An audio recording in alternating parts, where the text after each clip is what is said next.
शहजादा कासम। मक्तल कहती है ये करबला का वाहिद शहजादा था जिसके बदन पे जिर्रा पूरी नहीं है। अरबों को पता ही नहीं था कि 13 साल का बच्चा भी मैदान में जाएगा।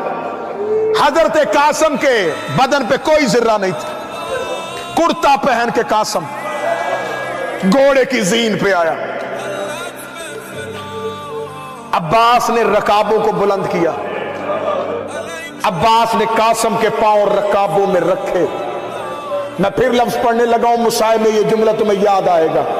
अब्बास ने कासम के पांव अपने हाथ से रकाबों पे रखे, रख के रो के कहने लगा है अल्लाह के हवाले। इधर हुसैन टीले पे या कासम मक्तल में गए। इतना जबरदस्त हमला किया हसन के बेटे ने। फुरात का घाट खाली था, फौज कूफे की तरफ भागनी शुरू हुई। अकेला हसन का बेटा मक्तल में यूं घोड़े पे आवाज दे दे के कह रहा था, ओ तुमने मेरे बाबा पे ताना लगाया था, तुमने मेरे बाप को सफीर में ललकारा था, आओ हसन का बेटा तुमसे बदला लेने के लिए आया है।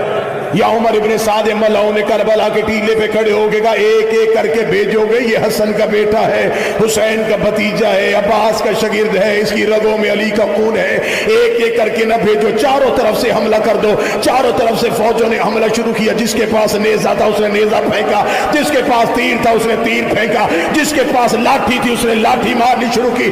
अब्बास घोड़े पे बैठे थे, अब्बास ने अपने घोड़े को दौड़ाया। हुसैन की आवाज आई, अब्बास कहां जा रहा है? रोके था, मेरा चांद बादलों में छप गया है, मेरे हसन की तस्वीर फौजों में घिर गई है। हुसैन ने फरमाया अब्बास यही रुक है, ये वक्त हुज्जत के इम्तिहान का है। हुसैन टीले से उतरना शुरू हुए। हुसैन अभी टीले से उतर रहे थे, उमर इब्ने साद मलाऊ ने हुसैन को आते हुए देखा। इसने कहा हसन का बेटा जीन से उतारो, मेरे सर पे कुरान रखो, गाजी की आदम की कसम है। हसन का कासम घोड़े की जीन से उतरा, कासम के पांव रकाबों में फंस गए। इन्होंने घोड़े को दौड़ाना